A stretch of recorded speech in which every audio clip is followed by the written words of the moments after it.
A velha nem vai lembrar que assinou isso. Riu minha nora, arrancando os documentos que dariam acesso à minha conta bancária da minha mão como se eu fosse lixo. O som cruel da risada dela cortou o silêncio da sala. Abaixei a cabeça fingindo fragilidade, mas eu já sabia o que fazer. Lentamente, deslizei a mão para o fundo do bolso e apertei o botão de parar gravação. Quando enviei aquele arquivo de áudio para a pessoa certa, o destino dela foi selado. Meu nome é Irene, tenho 67 anos e achei que conhecia meu filho até o dia em que ele permitiu que a esposa me humilhasse dentro da minha própria casa. Durante 41 anos, criei Rafael sozinha.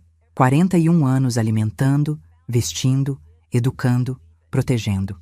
41 anos trabalhando dobrado nas minhas 3 farmácias de manipulação para dar a ele tudo que o pai nunca deu. Escola particular, faculdade paga, carro zero aos 23 anos. Entrada de apartamento de R$250 mil como presente de casamento. Tudo do meu bolso, tudo do meu suor. E quando achei que finalmente ia colher o fruto de tanto sacrifício, descobri que meu filho tinha me escolhido como alvo de um golpe. Tudo começou há 8 meses. Foi sutil no começo. Rafael aparecia para as visitas semanais e começou a fazer perguntas estranhas. Perguntava se eu tinha tomado os remédios certos, se eu tinha esquecido algum compromisso, se eu tinha pagado as contas do mês. Eu achava que era preocupação de filho, coisa normal. Afinal, 67 anos não é pouca idade. Mas aí a Jéssica, minha nora, começou a vir junto com mais frequência. E os comentários dela eram diferentes. Ela perguntava na frente da Teresa, minha diarista, se eu já tinha almoçado. Dizia para o Rafael, em voz alta, que eu estava repetindo as mesmas histórias. Fazia cara de preocupação exagerada quando eu demorava 2 segundos para lembrar o nome de algum conhecido da rua. No começo, achei que era frescura. Jéssica sempre foi metida. Sempre foi daquelas noras que querem mandar na casa da sogra. Mas depois de 3 semanas ouvindo os mesmos comentários, comecei a prestar atenção. E quanto mais eu prestava atenção, mais eu percebia que havia um padrão. Eles estavam construindo uma narrativa. Uma narrativa de que eu estava perdendo a cabeça. Aqui vai uma verdade que demorei para admitir. Eu percebi cedo. Percebi logo nas primeiras semanas. Fui comerciante durante 30 anos. Negociei com fornecedor picareta, com cliente caloteiro, com funcionário ladrão. Aprendi a ler intenção nas pessoas antes mesmo de elas abrirem a boca. Sabia quando alguém estava me preparando para um golpe. Fiz isso a vida toda. Mas reconhecer num fornecedor de matéria-prima é uma coisa. Reconhecer no próprio filho é outra completamente diferente. Toda vez que a suspeita subia, eu empurrava para baixo. Dizia para mim mesma que estava exagerando, que era paranoia de velha, que filho não faz isso com mãe. Mas a voz dentro da minha cabeça, aquela voz que me salvou de tantas ciladas nos negócios, não parava de gritar. E eu continuava abafando. Não por ingenuidade, por recusa. Porque aceitar que Rafael estava me armando uma armadilha significava aceitar que o menino que eu embalei no colo, que eu levei no médico no meio da madrugada com febre, que eu matriculei em cursinho pré-vestibular com o dinheiro do 13º, havia se tornado alguém capaz de me destruir. Essa aceitação demorou. E doeu mais do que qualquer golpe que ele poderia ter me dado. Foi numa terça-feira de manhã que a ficha caiu de vez.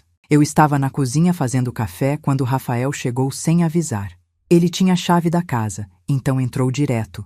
Veio até a cozinha, me deu um beijo na testa e disse que tinha passado só para ver como eu estava. Conversamos sobre coisas banais. O tempo, o trânsito do Batel, a inflação no mercado. E então, do nada, ele perguntou: "Mãe, a senhora lembra se pagou a conta de luz esse mês?" Eu respondi que sim, que tinha pagado na semana anterior. Ele insistiu: "Tem certeza? Porque eu vi que a fatura vence hoje e fiquei preocupado." Peguei a pasta de contas, mostrei o comprovante de pagamento. Rafael olhou, sorriu aliviado e disse: "Ah, que bom! É que a senhora anda meio esquecida, né?" Outro dia a senhora ligou para mim 2 vezes no mesmo dia perguntando a mesma coisa. Aquilo me gelou, porque era mentira. Eu não tinha ligado para ele 2 vezes no mesmo dia perguntando coisa nenhuma. Olhei no fundo dos olhos dele procurando algum sinal de que era brincadeira. Mas não era. Ele estava falando sério. Estava plantando na cabeça dele mesmo, e na minha, a ideia de que eu estava confusa. E o pior, Estava fazendo isso com aquele tom de voz carinhoso, de filho preocupado.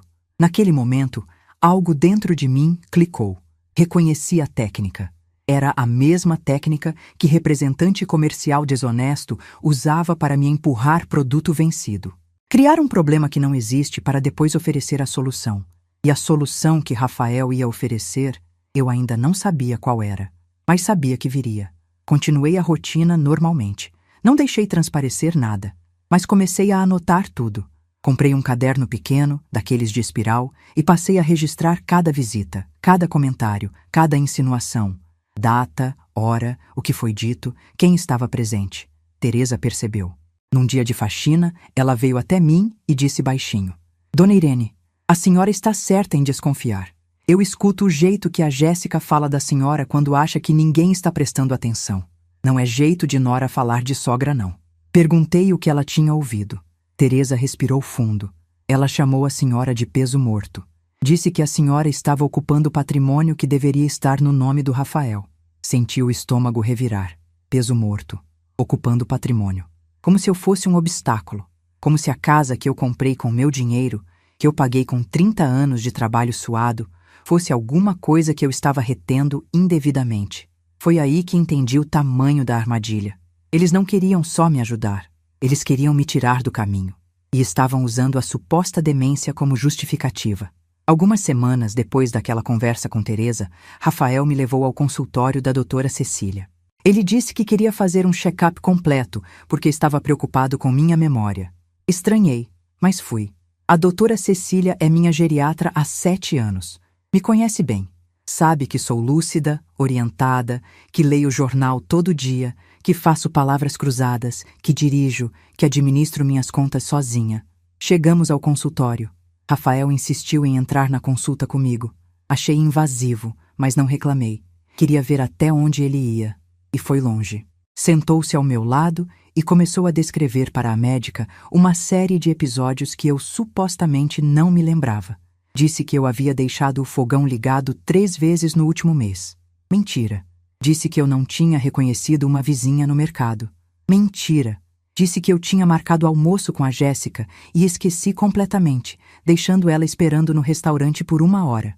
Mentira descarada. A doutora Cecília me olhou com atenção. Percebi que ela estava analisando não só o que Rafael dizia, mas como ele dizia. Fez perguntas diretas para mim. Perguntou se eu me lembrava do que tinha comido no café da manhã. Lembrava. Perguntou qual era o meu endereço completo. Respondi sem hesitar. Pediu para eu fazer uma conta de cabeça. Fiz. Pediu para eu repetir 3 palavras que ela tinha dito no começo da consulta. Repeti. No final, ela disse que eu estava perfeitamente lúcida, mas que era importante continuar o acompanhamento. Rafael saiu do consultório com uma expressão que eu não consegui decifrar. Não era alívio. Era algo mais parecido com frustração. E isso me disse tudo o que eu precisava saber. No caminho de volta para casa, ele ficou em silêncio. Não fez nenhum comentário sobre o resultado da consulta. Quando me deixou em casa, deu um beijo rápido na minha testa e foi embora sem entrar. Fiquei parada na sala pensando. E foi nesse momento que eu percebi. Ele estava decepcionado. Decepcionado porque a médica não tinha confirmado o diagnóstico que ele queria ouvir. Mas eu ainda não sabia o pior que estava por vir. 2 semanas depois da consulta, Rafael voltou. Dessa vez com a Jéssica. Chegaram num sábado de manhã, sem avisar. Eu estava regando as plantas do quintal quando tocaram a campainha. Abri o portão. Eles entraram com aquele sorriso educado, falso, que gente interesseira usa quando quer alguma coisa. Sentamos na sala. Jéssica olhou ao redor como sempre fazia, com aquele olhar de avaliação.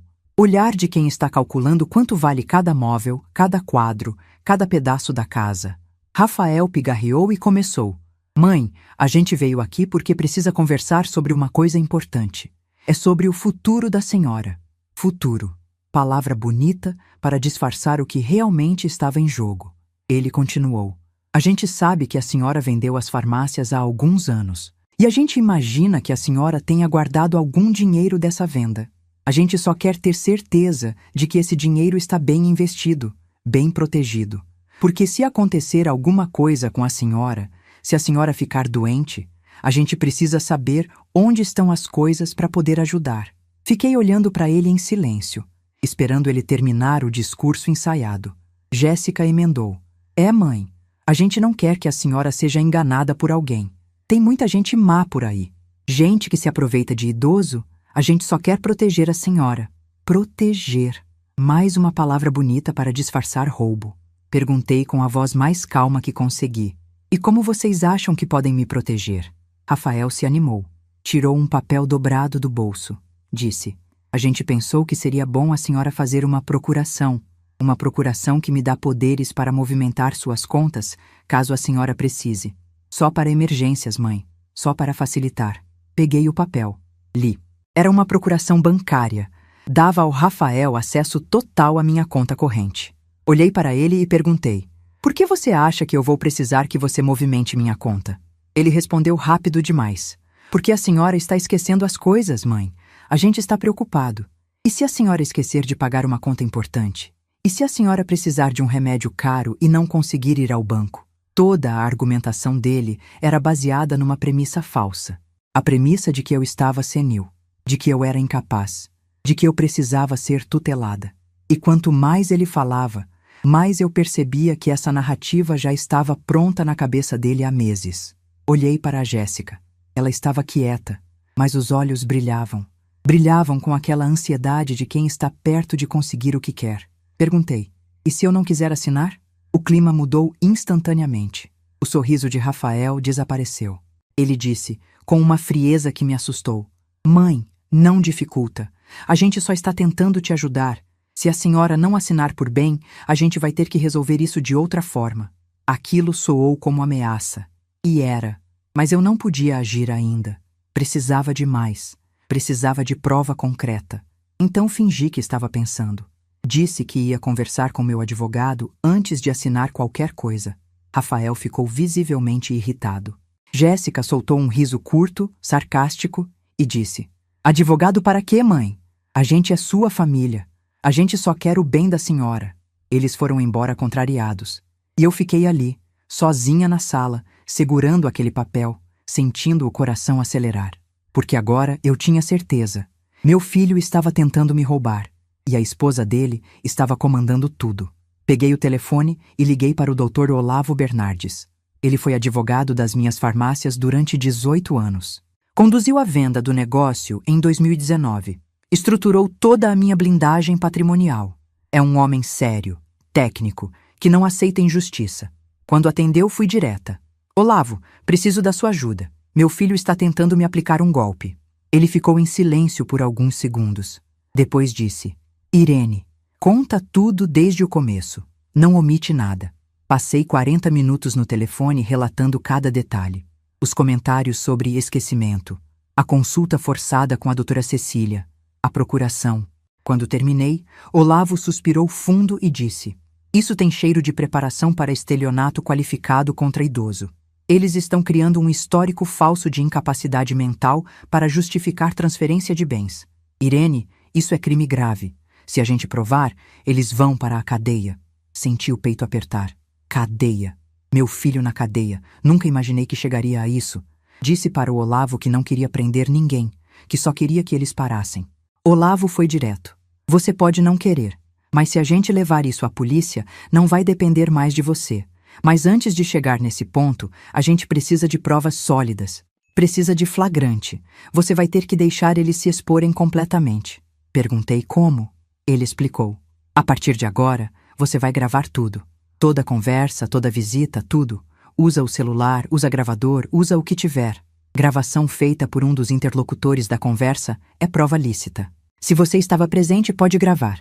E quando eles apresentarem documentos de transferência patrimonial, você vai assinar o primeiro. Só o primeiro. A gente precisa de pelo menos uma assinatura obtida sob coação para configurar o dolo. Mas assim que assinar, você me liga. E aí a gente age. Desliguei o telefone com as mãos tremendo. Ia ter que fingir. Ia ter que deixar meu filho achar que estava conseguindo me enganar. Ia ter que agir como a velha confusa que eles queriam que eu fosse. E cada segundo dessa farsa ia me corroer por dentro. Mas não tinha outro jeito. Se eu quisesse me proteger, ia ter que jogar o jogo deles. E jogar melhor. No dia seguinte, fui até uma loja de eletrônicos no centro de Curitiba. Comprei um gravador digital pequeno, do tamanho de um pendrive. O vendedor me explicou como funcionava. Era simples. Apertar um botão para gravar, apertar de novo para parar. A bateria durava 8 horas. Perfeito. Voltei para casa e testei. Coloquei o gravador no bolso da calça, apertei o botão e comecei a falar sozinha. Depois transferi o arquivo para o computador. A qualidade do áudio estava ótima. Dava para ouvir cada palavra com clareza. Guardei o gravador na gaveta da cômoda do quarto e esperei. Rafael e Jéssica voltaram 3 dias depois. Era uma quinta-feira de tarde. Tocaram a campainha. Teresa estava na área de serviço. Gritei que eu mesma ia atender. Abri o portão. Eles entraram.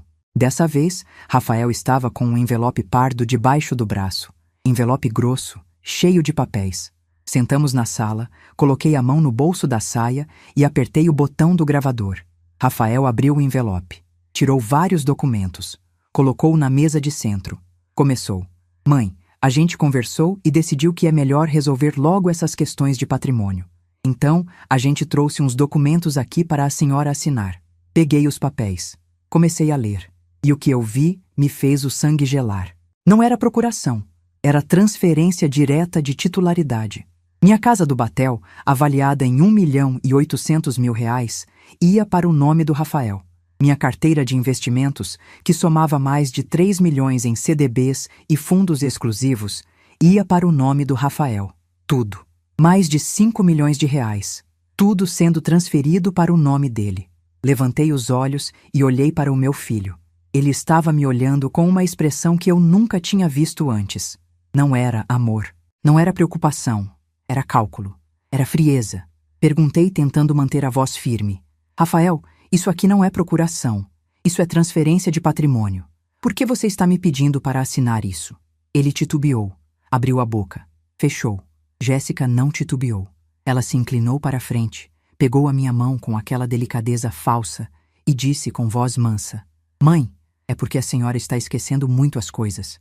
A gente só quer te proteger. Se a senhora passar mal, se a senhora ficar confusa, a gente já tem tudo resolvido. É para o seu bem. Lembrei do que o Dr. Olavo tinha dito. Deixa eles se exporem. Assina o primeiro documento. Fingi que acreditei. Peguei a caneta. A mão tremia de verdade agora. Não de medo, de raiva. Raiva de estar sendo tratada como lixo descartável pelo filho que eu criei. Assinei o primeiro documento, o da casa. Rafael sorriu aliviado. Pegou o papel da minha mão com pressa, como se eu pudesse mudar de ideia. Jéssica também sorriu, e foi nesse momento que eu ouvi. Ela sussurrou para o Rafael, baixinho, mas não baixo o suficiente. Ela disse: a velha nem vai lembrar que assinou isso. E riu. Uma risada baixa, debochada, cruel. Rafael não riu junto, mas também não a repreendeu. Apenas dobrou o documento e guardou no envelope. Senti algo se romper dentro de mim. Alguma coisa que ainda resistia.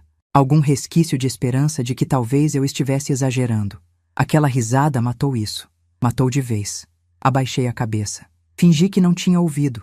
Fingi confusão. Disse com voz fraca: tá bom, filho. Se vocês acham que é para o meu bem, eu confio. Deslizei a mão para o fundo do bolso. Apertei o botão do gravador. Desliguei. A prova estava guardada. A sentença deles estava gravada. Não tinha mais volta. Antes de eu contar o que fiz depois de descobrir tudo isso, preciso te perguntar uma coisa. Se fosse você no meu lugar, tendo acabado de gravar a prova de que o próprio filho estava tentando te roubar, você teria coragem de ir até o fim? Ou teria fingido que nada aconteceu só para não destruir a família? Me conta nos comentários, porque o que eu fiz na sequência mudou tudo para sempre. Rafael pegou o envelope, se levantou e disse que ia voltar no fim de semana para terminar de organizar o resto da documentação. Jéssica jogou um beijo falso no ar. Disse: tchau, mãe. A gente te ama. Eu não respondi. Apenas acenei. Eles saíram. Assim que a porta fechou, fiquei sentada no sofá sem me mexer. Teresa apareceu na sala. Tinha ouvido tudo da área de serviço. Veio até mim e perguntou baixinho: Dona Irene, a senhora está bem? Olhei para ela e disse: Teresa, meu filho acabou de me roubar e eu gravei tudo. Os olhos dela se arregalaram. Tirei o gravador do bolso. Mostrei para ela. Ela balançou a cabeça devagar e disse: eu sabia que tinha coisa errada. Levantei do sofá, fui até o computador, conectei o gravador, abri o arquivo de áudio, apertei o play. A voz de Jéssica ecoou pela sala. A velha nem vai lembrar que assinou isso. A risada, o silêncio de Rafael. Estava tudo ali, cristalino, inegável. Teresa ficou pálida. Disse: Dona Irene, isso é maldade pura. Respondi: agora eu tenho a prova, e agora eles vão pagar. Peguei o telefone, liguei para o Dr. Olavo. Atendeu no segundo toque, disse apenas: Olavo, tenho a prova, gravei tudo. Preciso que você venha aqui amanhã cedo. Ele não fez perguntas, respondeu: estarei aí às 8 da manhã. Não fala com mais ninguém até lá, e guarda esse gravador num lugar seguro. Desliguei. Guardei o gravador na gaveta do quarto, trancada à chave. Mas antes, fiz 3 cópias do arquivo. Uma no pendrive, uma no e-mail, uma na nuvem. Se algo acontecesse com o gravador, a prova continuaria existindo. Olavo tinha me ensinado isso anos atrás, quando lidávamos com contratos das farmácias. Sempre ter backup, sempre ter redundância. Naquela noite, não dormi. Fiquei sentada na cozinha, tomando chá de camomila, olhando para as fotos de Rafael criança penduradas na parede da sala. Tinha uma foto dele com 5 anos, no colo, sorrindo com aquele sorriso banguela. Tinha outra dele com 10, de uniforme escolar.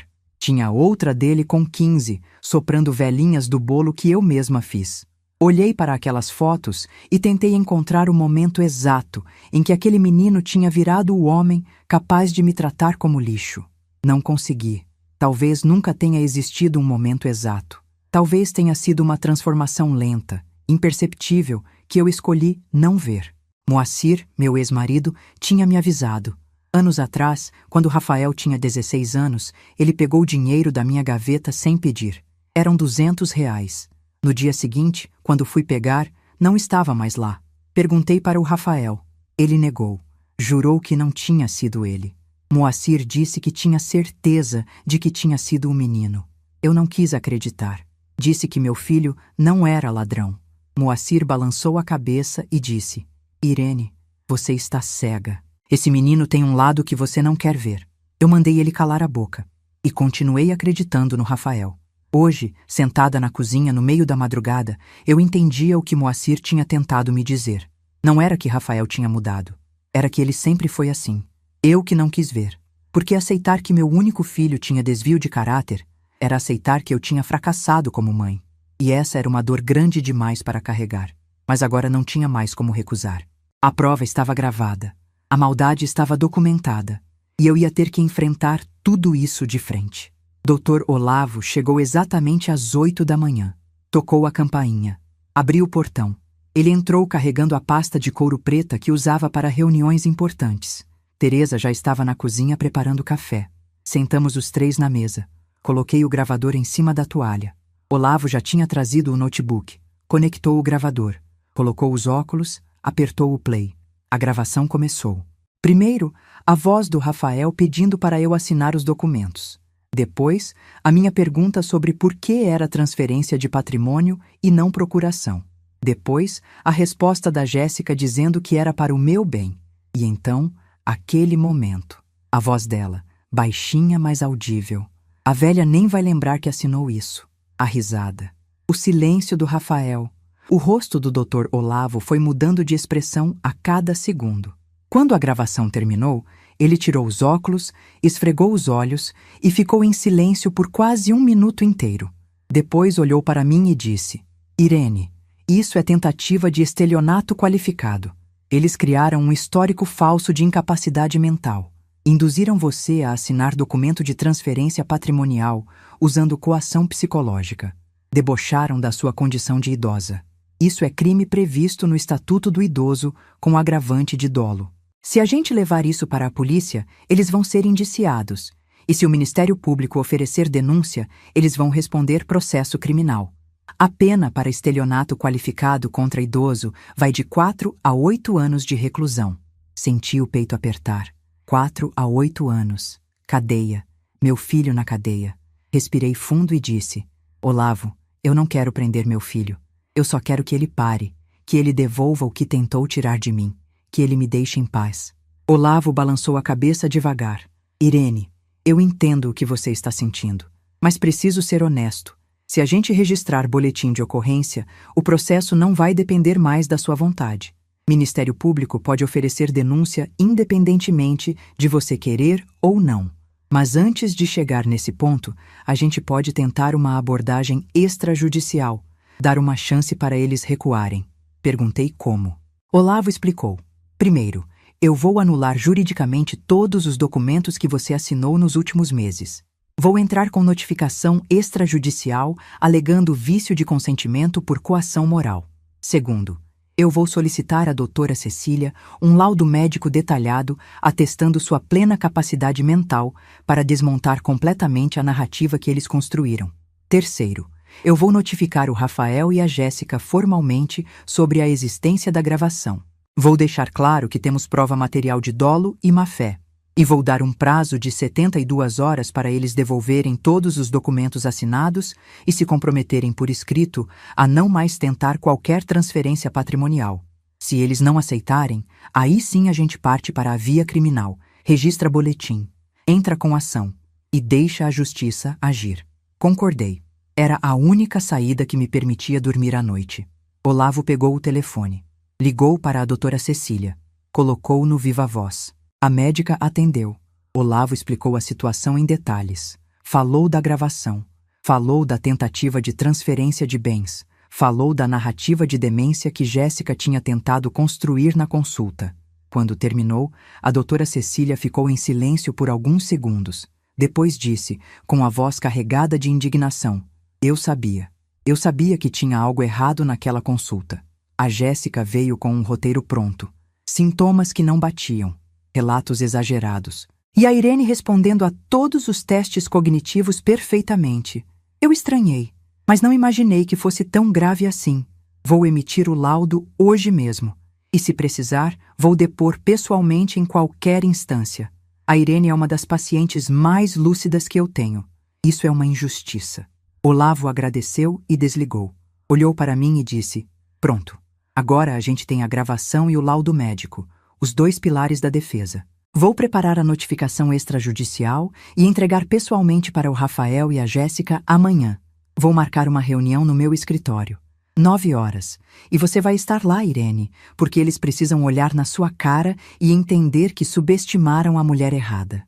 Passei o resto do dia com um nó no estômago. Sabia que no dia seguinte tudo ia mudar. Não tinha mais volta. Teresa percebeu minha tensão.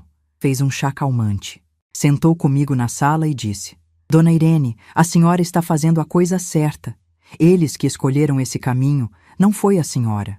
Eu sabia que ela estava certa, mas ainda doía. Naquela noite liguei para o Moacir. Fazia meses que a gente não conversava.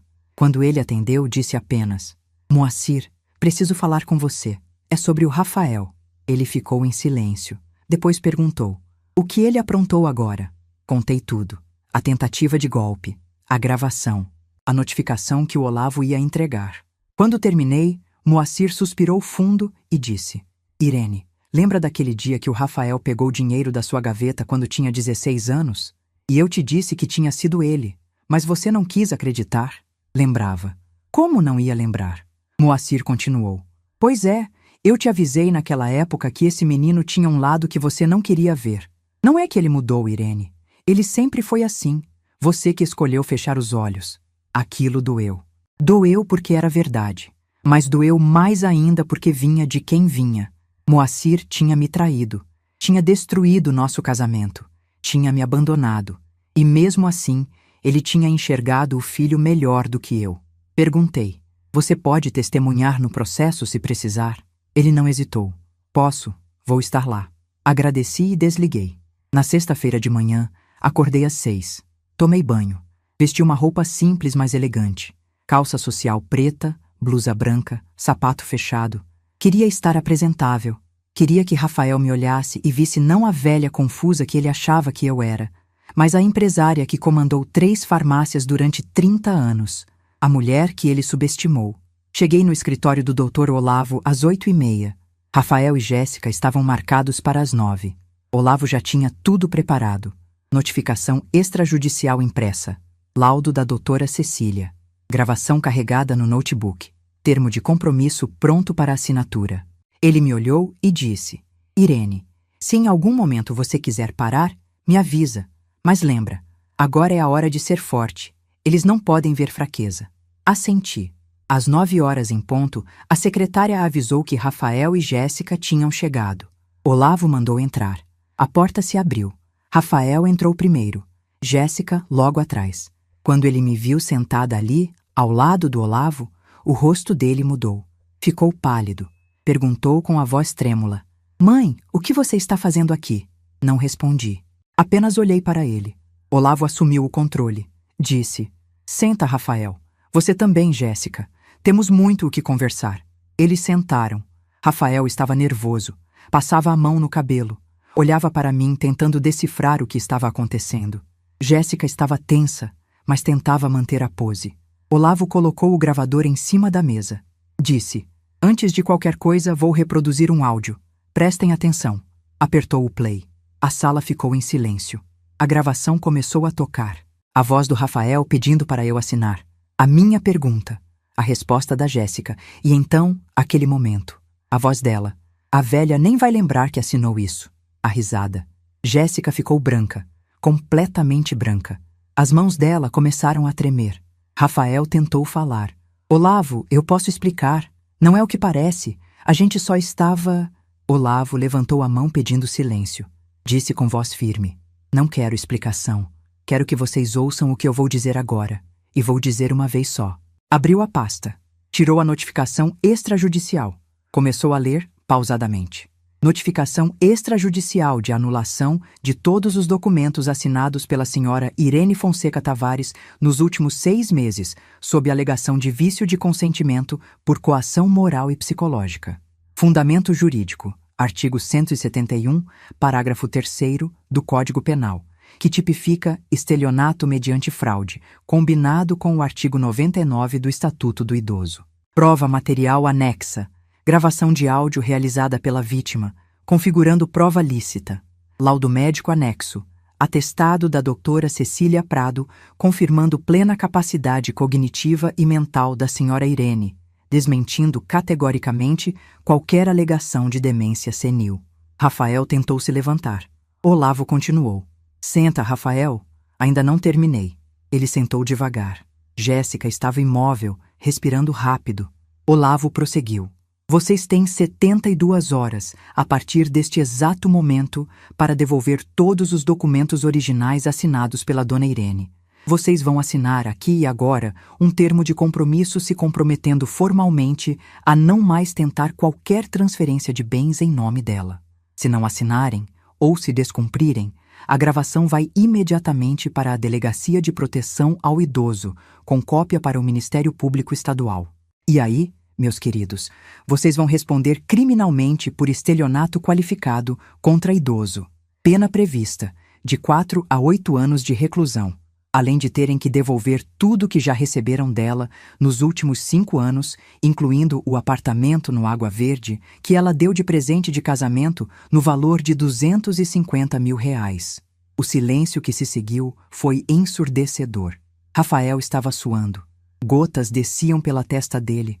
Jéssica estava tremendo. Ela tentou falar. A voz saiu rouca. Isso é armação. Vocês armaram isso tudo. Gravaram a gente escondido. Isso não vale como prova. Olavo não se alterou.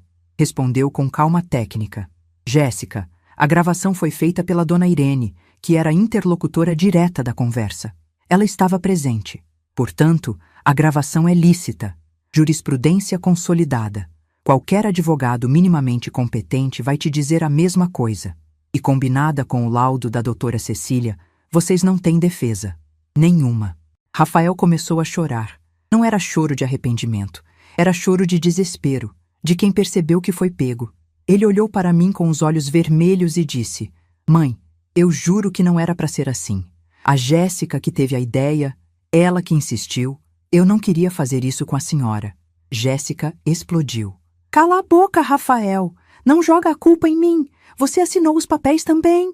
Olavo bateu a mão na mesa. O som ecoou pela sala. Disse com voz dura: Chega! Eu não estou aqui para ouvir briga de casal. Assinam o termo ou saem daqui direto para a delegacia. Escolham. Rafael olhou para Jéssica. Jéssica olhou para Rafael. Nenhum dos dois falou. O silêncio se arrastou por quase 2 minutos, até que Rafael, com a voz quase inaudível, perguntou: se a gente assinar, a senhora promete que não vai para a polícia? Olhei para ele e disse, com uma calma que eu mesma me surpreendi de ter: Rafael, eu não prometo nada. O que eu garanto é o seguinte: se você devolver os documentos, se assinar o termo, se nunca mais tentar nada parecido, eu não vou registrar boletim agora. Mas se você ou a Jéssica tentarem qualquer coisa de novo, eu levo essa gravação para a delegacia no mesmo dia. Ele pegou a caneta. A mão tremia tanto que quase não conseguia segurar. Assinou o termo. Jéssica pegou a caneta depois dele. Assinou com a mão tremendo de raiva. Olavo recolheu os documentos, conferiu as assinaturas, guardou tudo na pasta. Disse: 72 horas para devolver os documentos originais. Podem ir. Rafael se levantou devagar. Tentou segurar minha mão quando passou por mim. Puxei o braço. Disse apenas: não me toca. Ele saiu cabisbaixo. Jéssica me lançou um olhar de ódio puro antes de sair. Um olhar que dizia tudo. Aquilo não tinha terminado. Não para ela. Fiquei sozinha no escritório com o Dr. Olavo. Ele veio até mim, colocou a mão no meu ombro e disse: você foi muito corajosa, Irene. Sei o quanto isso custou. Respondi com a voz embargada: não fui corajosa, Olavo. Fui mãe. E aprendi que até mãe tem limite. Ele assentiu. Disse que ia protocolar a notificação no cartório e que em 72 horas, se Rafael não devolvesse os documentos, íamos acionar a polícia. Voltei para casa exausta.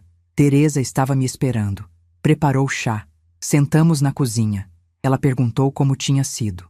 Contei tudo. Ela balançou a cabeça e disse: Dona Irene, a senhora fez o certo, mas tome cuidado. Gente desesperada faz besteira, e a Jéssica não vai aceitar isso quieta.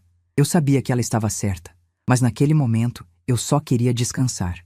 Mas o descanso durou pouco, porque gente desesperada, como a Teresa disse, realmente faz besteira. E Jéssica era burra e desesperada.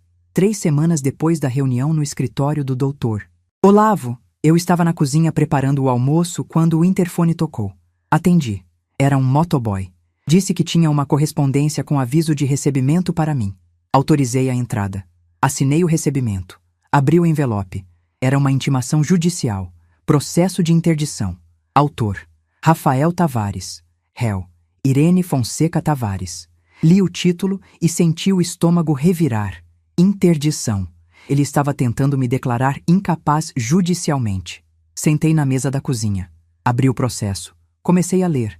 A petição inicial alegava que eu apresentava esquecimentos frequentes de natureza progressiva, confusão mental recorrente, incapacidade de gerir bens e patrimônio de forma autônoma e risco de autocolocação em situação de perigo por ausência de discernimento adequado. O pedido era de curatela provisória imediata, com nomeação de Rafael como curador legal, com poderes para administrar todos os meus bens, movimentar contas bancárias, tomar decisões médicas e realizar negócios jurídicos em meu nome. Continuei lendo. Anexado ao processo, havia um documento que me fez o sangue gelar. Era um atestado médico, assinado por um psiquiatra, Dr. Henrique Soares Melo, CRMPR DON 884171. O atestado dizia: atesto para os devidos fins que a paciente Irene Fonseca Tavares, 67 anos, RG 4582.991-7, apresenta sinais clínicos compatíveis com demência senil em estágio inicial, com comprometimento progressivo de memória recente, desorientação temporal e espacial e prejuízo significativo na capacidade de realizar atividades instrumentais da vida diária. Recomenda-se acompanhamento psiquiátrico regular e avaliação jurídica de capacidade civil. Li aquilo 3 vezes, cada vez sentindo a raiva subir. Eu nunca tinha visto esse médico na vida. Nunca tinha estado no consultório dele. Nunca tinha feito consulta psiquiátrica. E mesmo assim, ali estava um laudo assinado, carimbado, datado, atestando que eu tinha demência. Peguei o telefone. Liguei para o Dr. Olavo. Quando ele atendeu, não esperei ele falar. Disse direto: Olavo, eles entraram com ação de interdição e compraram um laudo médico falso. Ouvi ele respirar fundo do outro lado da linha. Depois disse: Irene, traz o processo aqui agora. Agora mesmo. Peguei a bolsa, peguei a intimação e fui. Cheguei no escritório 20 minutos depois. Olavo leu o processo inteiro sem falar uma palavra. Quando terminou, tirou os óculos, jogou em cima da mesa e explodiu. Isso é falsidade ideológica. Esse médico nunca te atendeu. Eles pagaram por esse laudo. Irene, agora não tem mais negociação. Agora não tem mais termo de compromisso. Agora é polícia, é Ministério Público, é processo criminal. Eles cruzaram a linha.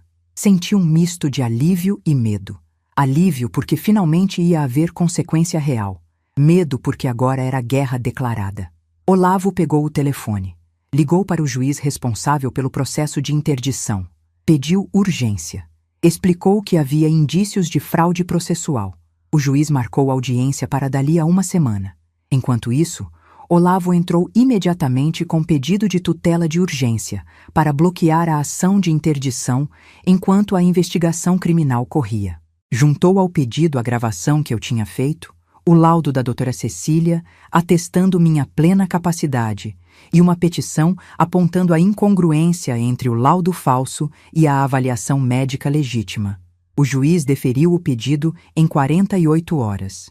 A ação de interdição foi suspensa. Olavo me orientou. Agora a gente vai para a delegacia. Leva tudo. A intimação, o laudo falso, a gravação, o laudo da Cecília. A gente vai registrar boletim de ocorrência por estelionato, falsidade ideológica e tentativa de fraude processual. E vou pedir que a Polícia Civil investigue esse médico. Se ele emitiu laudo sem te consultar, ele vai perder o registro no CRM e responder criminalmente também. Na segunda-feira seguinte, fui até a Delegacia de Proteção ao Idoso. Fica no bairro Rebouças, num prédio antigo com paredes descascadas e cheiro de mofo. Levei o Dr. Olavo comigo. Levei todos os documentos. Levei a gravação. A delegada responsável era a doutora Simone Pacheco, uma mulher de uns 45 anos, cabelo curto, olhar cansado, mas atento. Ela me ouviu por 2 horas. Eu contei tudo desde o começo. Os comentários sobre esquecimento, a consulta forçada com a doutora Cecília, a tentativa de transferência de bens, a gravação, a reunião no escritório e agora a ação de interdição com laudo falso. Ela anotou tudo. Depois chamou a doutora Cecília para depor como testemunha. Cecília chegou 1 hora depois, sentou na frente da delegada e foi taxativa. Essa mulher não tem demência nenhuma. Eu a acompanho há 7 anos. Faço avaliação geriátrica completa anualmente. Ela é lúcida, orientada, com memória perfeita. Esse laudo que está anexado no processo é uma fraude grotesca. E posso provar. Tenho todos os prontuários dela arquivados no consultório. Posso apresentar exames neurológicos, testes cognitivos aplicados ao longo dos anos. Tudo mostra capacidade plena. A delegada pegou o laudo falso, olhou para o nome do médico, disse: "Vou investigar esse Dr. Henrique. Se ele emitiu atestado sem consulta, vai responder por falsidade ideológica e perder o registro, e vou investigar quem pagou por isso." Olavo se inclinou para a frente e disse: "Doutora Simone, sugiro que a senhora analise as movimentações bancárias do Rafael e da Jéssica nas últimas semanas. Se houve pagamento, vai estar lá." A delegada concordou. Abriu inquérito policial. Pediu autorização judicial para a quebra de sigilo bancário. O juiz deferiu em 24 horas. 3 dias depois, a polícia teve acesso às contas. E lá estava. Uma transferência de R$ 5.000 da conta da Jéssica para a conta do Dr. Henrique Soares Melo. Data: 3 dias antes da emissão do laudo falso. Com a prova material em mãos, a delegada expediu mandado de busca e apreensão na casa de Rafael e Jéssica. A polícia foi numa quinta-feira de manhã. Bateu na porta às 6 horas. Rafael atendeu de pijama. Os policiais entraram. Recolheram documentos, computadores, celulares. Jéssica acordou com o barulho. Desceu gritando. Perguntou o que estava acontecendo. A delegada mostrou o mandado e disse: "Vocês estão sendo investigados por estelionato qualificado contra idoso e falsidade ideológica. Vão ter que vir à delegacia prestar depoimento." Rafael e Jéssica foram levados para depor no mesmo dia. Eu não quis estar presente. Fiquei em casa com Teresa, esperando notícias. O Dr. Olavo foi comigo em espírito, mas acompanhou os desdobramentos por telefone com a delegada. No depoimento, Jéssica negou tudo. Disse que nunca tinha pago nenhum médico, que a transferência bancária era pagamento de uma dívida pessoal, que o Dr. Henrique era conhecido antigo. A delegada não acreditou em nada. Apresentou a ela a transferência. Apresentou o laudo. Apresentou a data coincidente. Perguntou: "Você conhece o Dr. Henrique há quanto tempo?" Jéssica hesitou. Disse: "Uns 2 anos." A delegada continuou: "E ele atendeu a Dona Irene quando?" Jéssica ficou em silêncio. Não soube responder. Rafael, no depoimento dele, tentou jogar a culpa na Jéssica. Disse que ela que tinha procurado o médico, que ela que tinha pago, que ele não sabia de nada. A delegada não comprou. Disse: "Rafael, você assinou a petição de interdição. Você juntou o laudo falso ao processo. Você é autor da ação. Não adianta tentar se isentar agora." Confrontados com as inconsistências, sem saída, Jéssica acabou confessando. Disse que tinha procurado o Dr. Henrique numa clínica popular, que tinha oferecido R$ 5.000 para ele emitir um laudo sem consultar a paciente, que o médico tinha aceitado. Disse que Rafael sabia, mas não tinha participado diretamente do contato com o médico. A delegada anotou tudo. Indiciou os dois por estelionato qualificado e falsidade ideológica. Indiciou o Dr. Henrique também. Quando Olavo me ligou e contou, senti uma mistura estranha. Não era satisfação, não era prazer, era apenas um fechamento, como se um ciclo tivesse se completado. Meu filho tinha confessado, tinha admitido que tentou me roubar, e agora ia responder por isso. Mas o pior ainda estava por vir, porque Jéssica, mesmo acuada, mesmo indiciada, não ia aceitar a derrota quieta. Uma semana depois dos depoimentos na delegacia, recebi uma ligação de um número que eu não conhecia. Atendi. Do outro lado, uma voz feminina chorosa, trêmula. "Dona Irene, eu sou a Rosângela, mãe da Jéssica. A senhora não me conhece, mas eu preciso muito falar com a senhora. Por favor, me dá uma chance." Fiquei em silêncio. Ela continuou: "Eu sei que minha filha errou. Eu sei que ela fez coisa errada. Mas ela está grávida, Dona Irene. 3 meses. Ela vai ser mãe. E a senhora também é mãe. A senhora sabe o que é isso. Por favor, não destrói a vida dela. Pelo bebê, pela criança inocente que vem aí." Senti uma pontada no peito. Grávida. Jéssica estava grávida. Ia ter um neto ou uma neta. Uma criança que ia nascer no meio de tudo isso. Uma criança inocente que ia carregar o peso de uma guerra que não era dela. Respirei fundo. A voz da Rosângela continuava do outro lado. "Dona Irene, eu sei que a senhora tem todo o direito de estar com raiva. Mas pensa na criança. Pensa no futuro dela. Se a Jéssica for presa, se ela tiver ficha criminal, quem vai cuidar do bebê? Eu? Eu sou manicure, Dona Irene. Ganho R$ 1.200 por mês. Não tenho condição de criar criança sozinha. Por favor." Fechei os olhos. Pensei na criança. Pensei no bebê que ia nascer sem saber de nada, sem culpa de nada. E pensei que talvez aquela criança fosse a única coisa boa que podia sair de tudo aquilo. Mas pensei também na risada de Jéssica, na forma como ela me chamou de velha, na forma como ela comprou um laudo falso para me declarar louca, e respondi, com a voz firme: "Rosângela, sua filha tentou me roubar. Chamou médica e inventou doença que eu não tenho. Comprou laudo falso. Riu de mim. Ela devia ter pensado nessa criança antes de fazer o que fez. Eu sinto muito pelo bebê, de verdade, mas eu não vou interferir no processo. A justiça vai seguir, e se ela for condenada, vai ter que responder pelo que fez." Rosângela começou a chorar do outro lado da linha. Disse: "A senhora é uma pessoa sem coração, e desligou. Fiquei parada com o telefone na mão. Sem coração. Talvez ela tivesse razão. Talvez eu tivesse me tornado alguém sem coração. Ou talvez eu só tivesse aprendido que compaixão não pode ser confundida com permissividade. Que perdoar não significa aceitar ser destruída." No dia seguinte, Rafael apareceu na porta de casa. Teresa atendeu o interfone.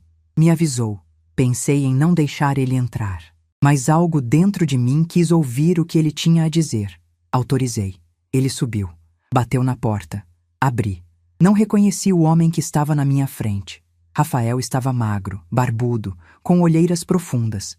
Parecia ter envelhecido 10 anos em 3 semanas. Tentou me abraçar. Desviei. Ele começou a falar atropelado, com a voz desesperada. "Mãe, eu juro que não sabia do laudo falso. Jéssica fez isso sozinha. Ela que procurou o médico, ela que pagou. Eu só assinei a ação de interdição porque ela disse que era a única forma de te proteger de você mesma. Ela disse que você estava confusa, que ia acabar perdendo tudo, que a gente precisava te ajudar. Eu fui manipulado, mãe. Eu sou burro. Eu sou fraco. Mas eu te amo.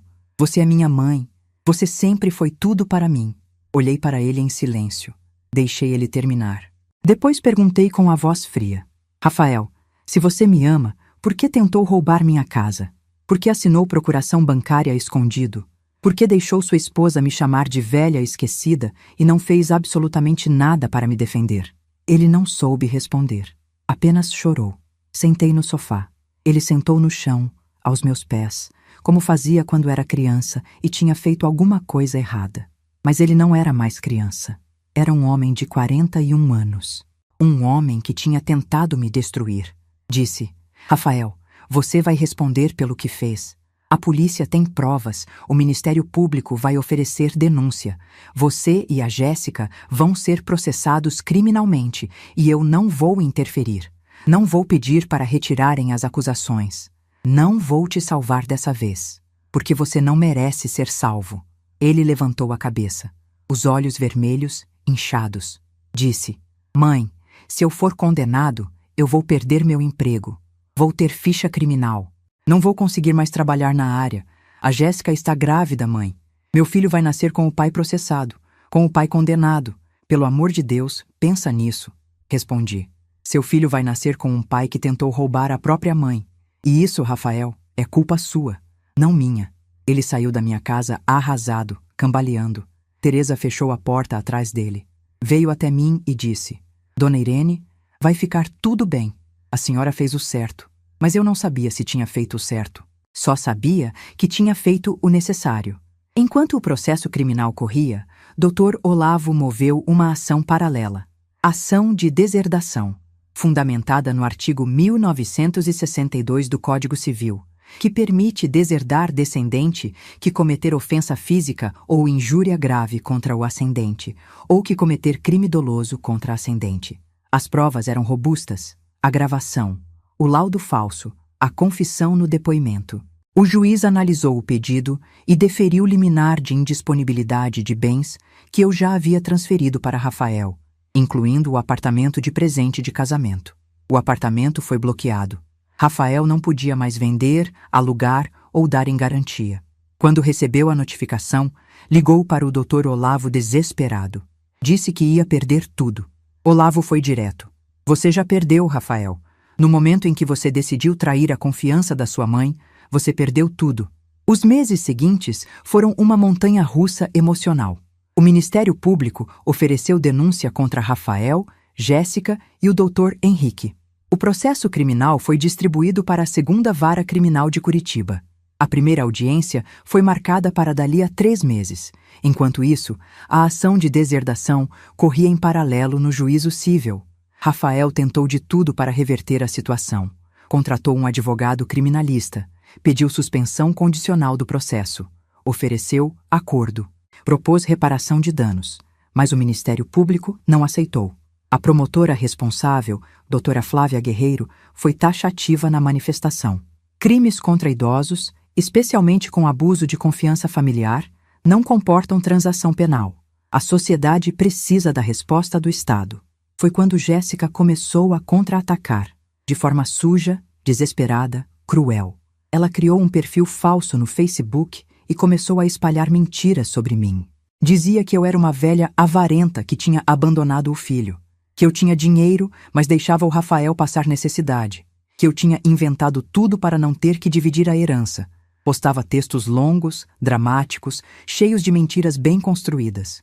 E gente acreditava. Gente que não me conhecia, que nunca tinha ouvido o meu lado da história, acreditava. Teresa me mostrou os posts.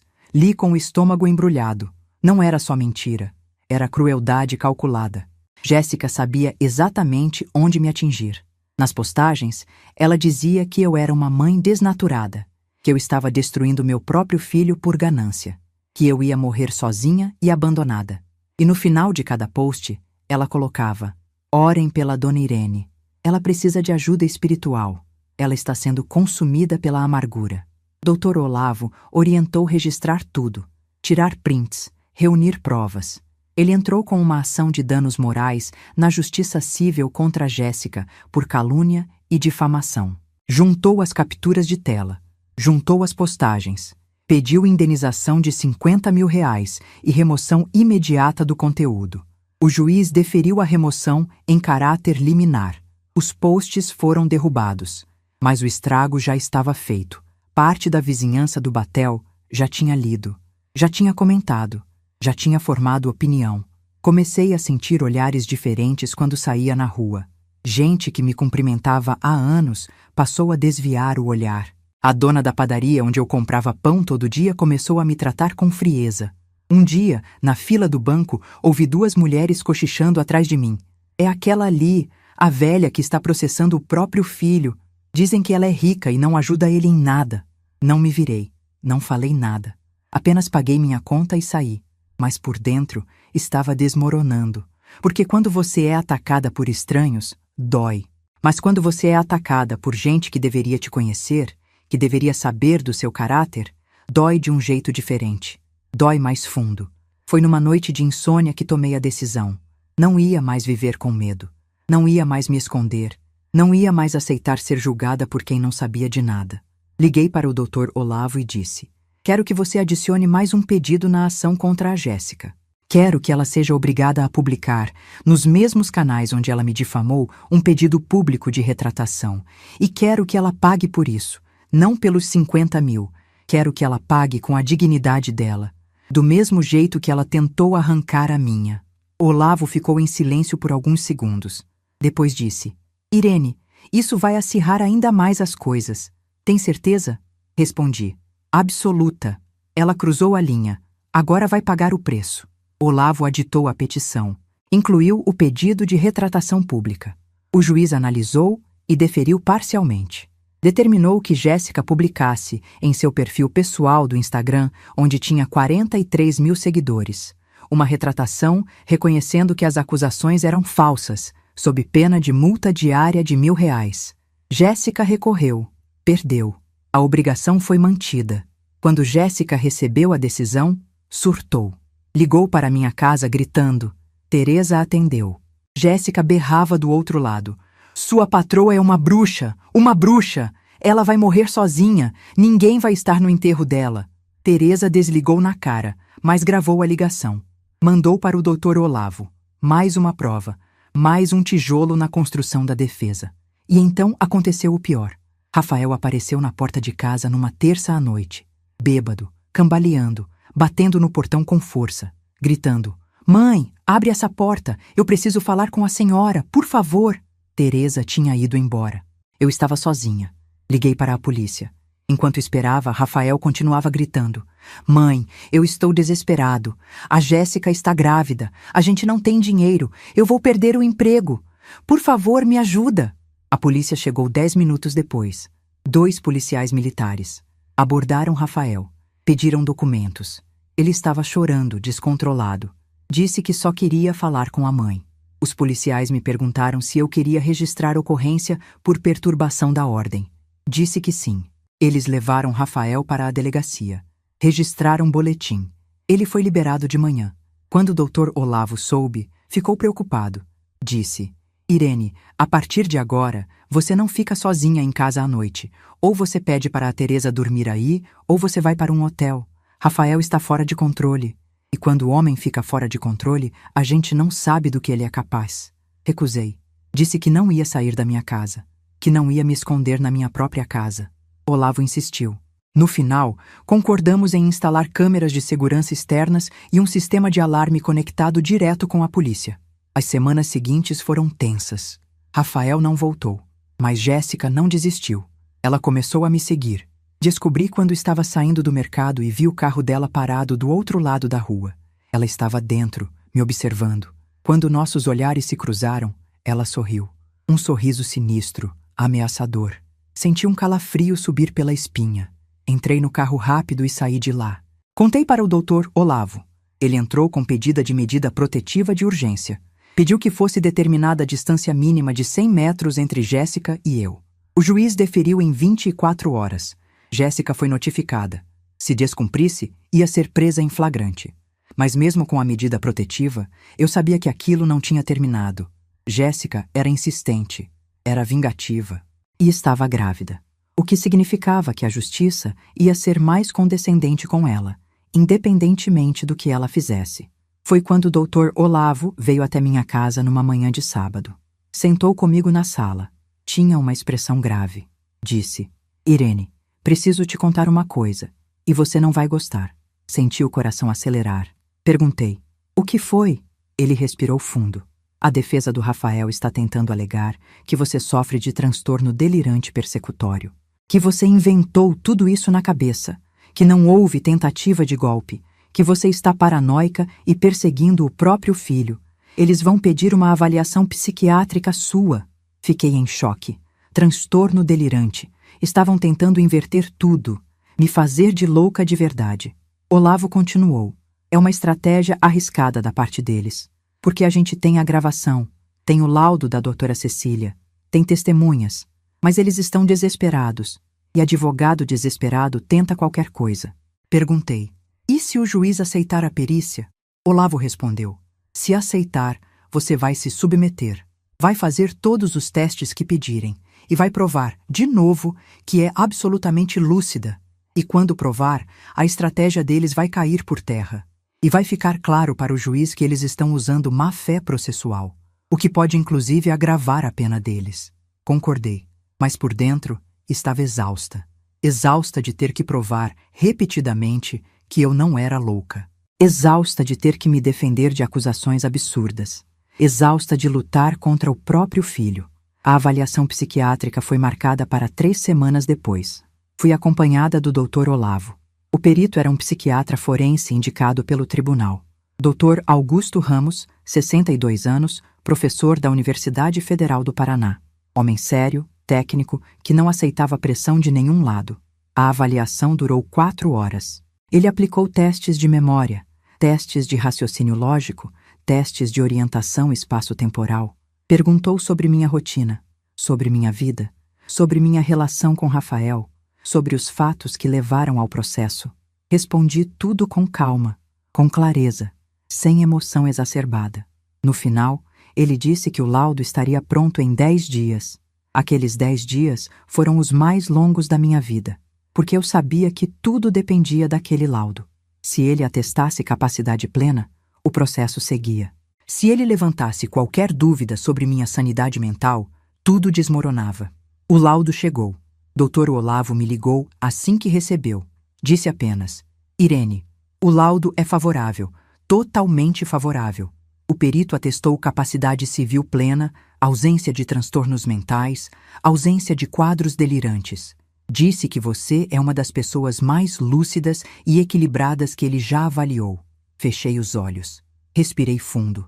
Pela primeira vez em meses, senti um alívio verdadeiro. Mas então, doutor, Olavo disse algo que mudou tudo. Irene, tem mais uma coisa. O perito fez uma observação no final do laudo. Disse que, na opinião técnica dele, a tentativa de inverter a narrativa e te fazer de louca é uma forma de violência psicológica institucional.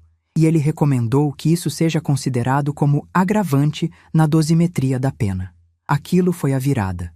A última peça do quebra-cabeça, porque agora não era só estelionato, não era só falsidade ideológica, era violência psicológica sistemática. E isso, juridicamente, mudava tudo.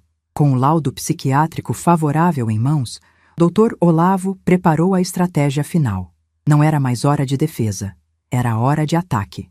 Ele juntou todas as provas ao processo criminal. A gravação original, o laudo da doutora Cecília, o laudo do Dr. Augusto Ramos, perito forense, as movimentações bancárias comprovando o pagamento do laudo falso, os prints das postagens difamatórias de Jéssica, o boletim de ocorrência da perturbação que Rafael causou na minha casa. Tudo. Organizou cronologicamente. Montou um dossiê de 140 páginas. Quando o Ministério Público viu aquele dossiê, a promotora doutora Flávia Guerreiro me ligou pessoalmente. Disse: Dona Irene, raramente vejo um caso tão bem documentado. A senhora fez tudo certo. Absolutamente tudo. Pode ter certeza de que vou pedir a condenação máxima permitida por lei. A audiência de instrução e julgamento foi marcada para uma terça-feira de manhã, às 9 horas. Fui acompanhada do Dr. Olavo. Cheguei cedo. O Fórum Criminal de Curitiba é um prédio imponente, com corredores longos e silenciosos. Esperei na sala de testemunhas. Meu coração batia acelerado. Às 9h15 fui chamada. Entrei na sala de audiências. O juiz estava sentado na bancada central. A promotora à direita. O advogado de defesa de Rafael e Jéssica à esquerda. E eles, Rafael e Jéssica, sentados no banco dos réus. Quando Rafael me viu, abaixou a cabeça. Jéssica me olhou com ódio mal disfarçado. O juiz, doutor Maurício Lopes, um homem de uns 55 anos, calvo, de óculos, me cumprimentou com um aceno de cabeça. Pediu que eu me sentasse na cadeira de testemunha. Prestei o compromisso legal de dizer a verdade. E então comecei a depor. Falei por quase 1 hora. Contei tudo desde o começo. Os comentários sobre esquecimento, a consulta manipulada, a tentativa de transferência de bens, a gravação, a ação de interdição com laudo falso, as difamações nas redes sociais, a perseguição, tudo. Falei com calma, com clareza, sem chorar, sem dramatizar, apenas relatando fatos. O advogado de defesa tentou me desestabilizar.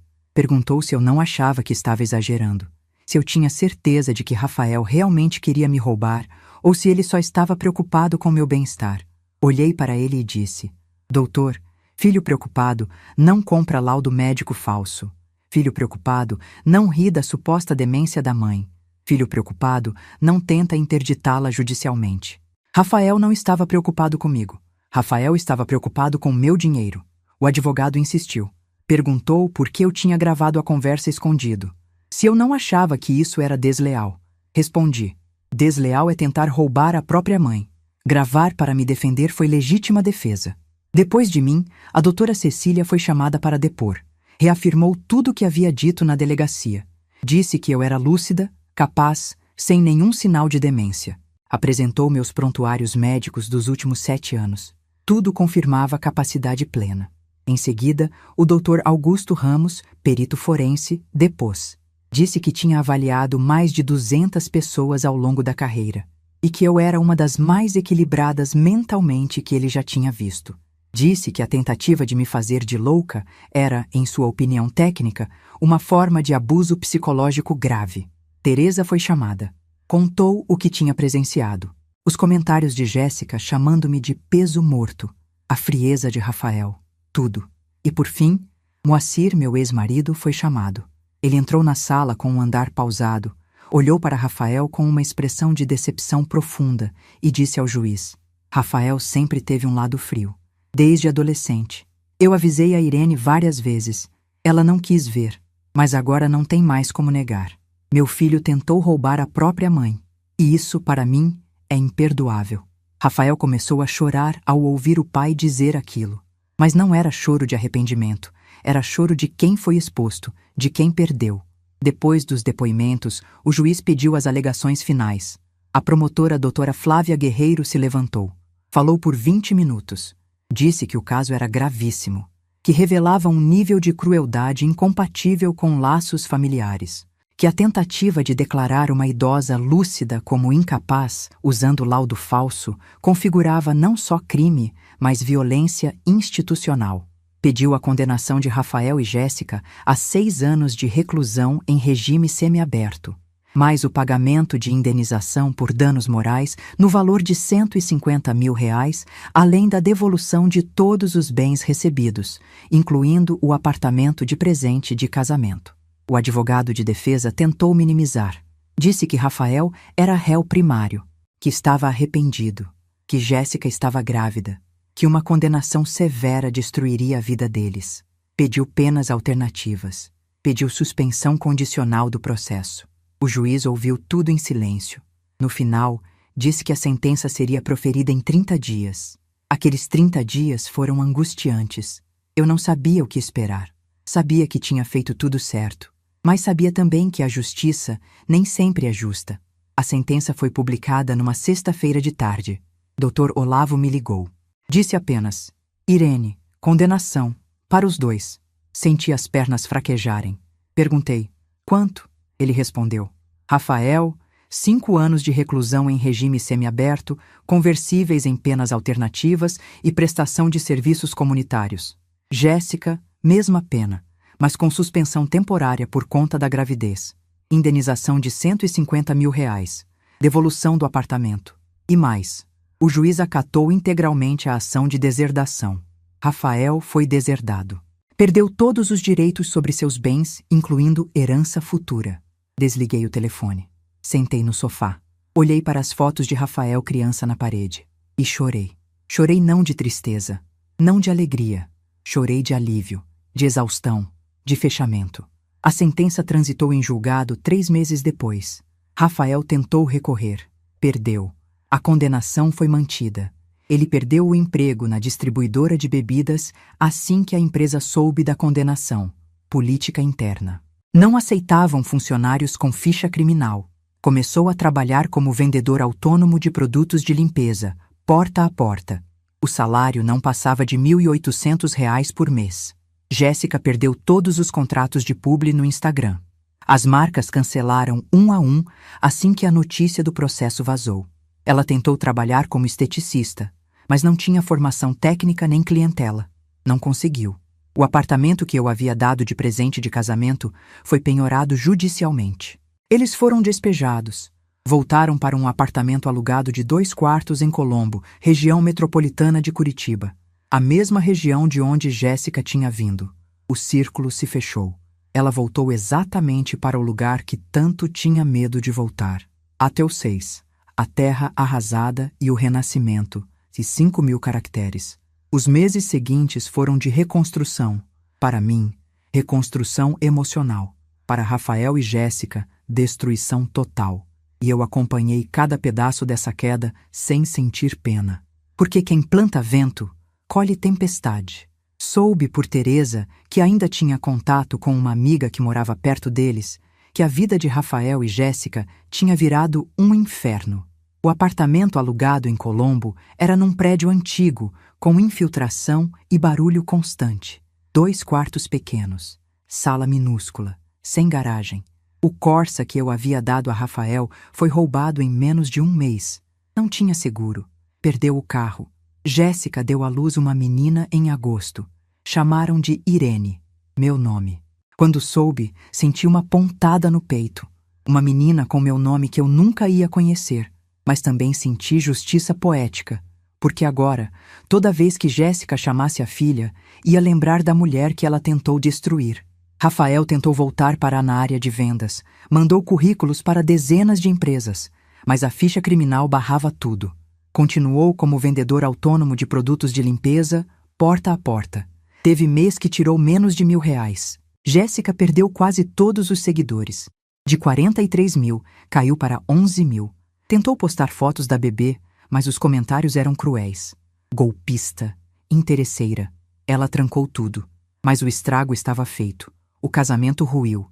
Teresa contava que a amiga dela ouvia brigas diárias. Jéssica culpava Rafael. Rafael culpava Jéssica.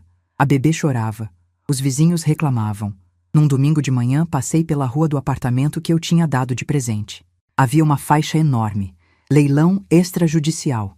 Caixas de papelão na calçada, objetos que reconheci jogados como lixo. Não senti prazer. Senti fechamento. Vendi a casa do Batel por R$ 1.800.000. Comprei um apartamento menor em Ecoville. Moderno, prático, seguro. Com o que sobrou, viajei para Portugal. Passei 1 mês em Lisboa. Caminhava pela cidade, visitava museus, comia bacalhau, conversava com desconhecidos. Sentia que estava viva. Voltei diferente, mais leve, mais inteira. Dr. Olavo virou amigo de verdade. Almoçamos 1 vez por mês. Nunca falamos de Rafael. Ele respeita minha dor sem forçar perdão. 3 meses atrás, recebi uma carta de Rafael. Escrita à mão, letra trêmula. Dizia que estava em terapia, que entendia a gravidade do que fez, que tinha se separado da Jéssica, e pedia para eu conhecer a neta, só 1 vez, para ela saber quem era a avó. Li 5 vezes. Chorei muito, porque dor de mãe não passa. Guardei a carta na gaveta. Não respondi. Ainda não. Porque perdoar, se um dia eu perdoar, será no meu tempo. no meu ritmo, nas minhas condições. Hoje, aos 68 anos, vivo sozinha. Tenho minha rotina. Acordo cedo, leio jornal, almoço com amigas, viajo quando quero. Não devo satisfação para ninguém. Sou livre. Rafael pode se arrepender, pode mudar, mas isso não apaga o que ele fez. Não apaga a risada de Jéssica. Não apaga o desprezo. Não apaga nada. Se um dia eu decidir conhecer a menina, será porque eu quero. Porque decidi que aquela criança merece conhecer a avó. E merece saber que veio de uma linhagem de mulheres fortes. Mulheres que não se curvam. Mas até lá, vou continuar vivendo. Porque eu mereci viver. Trabalhei 30 anos para construir o que tenho. Sobrevivi a marido traidor, a filho ladrão, a nora maldosa.